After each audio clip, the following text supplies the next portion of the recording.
Kandidatja e pavarur për Bashkinë e Matit, Suzana Pasha, një ish socialiste, votoi rreth orës 10:30 minuta.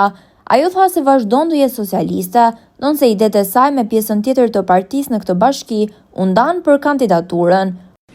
Faleminderit një gjithëve, faleminderit gjithë qytetarëve të Matit, gjithë votuesve të Bashkisë Mat. U kam kërkuar mbështetje der për der, jam krete i qetë, vota është e lirë, unë shoh që procesi është i qetë, i lirë, mendoj të jetë dhe i barabartë dhe i falenderoj gjithë, falenderoj shumë dhe juve që e transmetoni drejt për drejt votën e lirë, votën time, po votën e gjithë matjanëve qytetarëve. Matjan, u bëft më e mira, fitoft më e miri për drejtimin e Bashkisë Mat, është bashkia jon, është vendi, është qyteti jon, është jeta jon, jetë e fëmijëve tanë. Ka pasur problematika deri në këto momente? Unë në këtë fushat kam qenë, po thuj se e vetme, ua kam bërë me dije, kam bërë një fushat vetë të qetë, dhe problematikat kam hasur, por le organet ligjit zbatuese zbatojnë ligjin dhe janë ata që përgjigjen dhe veprojnë në përputhje me ligjin dhe me kushtetut. Zonja Pasha, pse vendosët të kandidoni si e pavarur?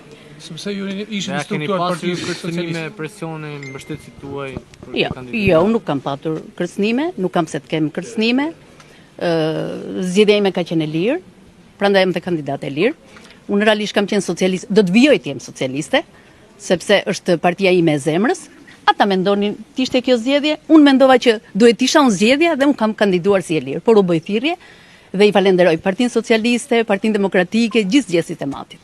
Avokati Eduard Brahilika, kandidati i pavarur, ka votuar për zgjedhjet për kryebashkiak. Në një prononcim për mediat, ai tha se procesi i votimit është i qetë, ndërsa u bëri thirrje matjanëve që të dalin nga shtëpitë dhe të votojnë. Ndër të tjera, ju shpreh se të gjithë komisionerët e qendrave të votimit janë punonjës të administratës së Bashkisë Mat dhe patronazhistë. Mesazhet që vjen thënë gjatë gjithë periudhës zgjedhore, mesazhi im për popullin e Matit sot është për një drejtim të ri. Për një ndryshim të mënyrës se si është qeverisur Bashkia Mat. Dhe ata e kam thënë nëpërmjet gjatë gjithë fushatës sime elektorale, e them dhe sot, dhe mesazhi im për matjanët: dilni nga shtëpia e votimit, votoni për ndryshimin. A ka pasur që pak e ulët. Keni mesazh për Shqipëria po të kurret çdo ditë. Ne s'kemi ku t'i marrin njerëzit. Këta janë po braktiset çdo ditë. Kjo nuk është faji im si kandidat sot, por është faji i qeverisjes 13 vjeçare. A ka raste të denoncimeve sa i përket këtij procesi? Atëherë, për krime zgjedhore apo diçka tjetër? Atëherë, unë kam thënë, kur kam hyrë në këtë garë, kam hyrë me bindjen e plot për të marrë të gjitha masat për të që populli i Matit votojë lirë. Është e pamundur, jo e pamundur, por i kam bërë gjitha përpjekjet e mia por komisioner në qendra votimi. Edhe punojës administratës publike pranë qendrave të votimit janë problem gjithmonë. Nuk është problem vetëm atë, është problem gjithë Shqipëri. A ka pasur raste evidente, keni konstatuar? Po, absolutisht, edhe unë. Kam qenë edhe unë prezent për kur kam konstatuar edhe grupet e punës mijat, pjesë e shtabit elektoral, vëzhguesët tanë për qendra votimi, është një problematikë. A i keni denoncuar këto raste?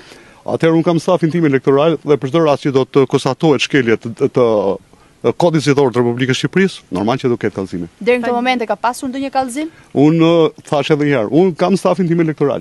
Unë kam informacionet e plota, kam indicie, do të shohim fakti penal vërtetohet në forma tjera. Unë kam indicie, por një fakt i shumë mirë që të gjithë komisionerët në 47 qendrat e votimit janë punonjës administratës Bashkisë Mat dhe janë patronazhistë. Faleminderit.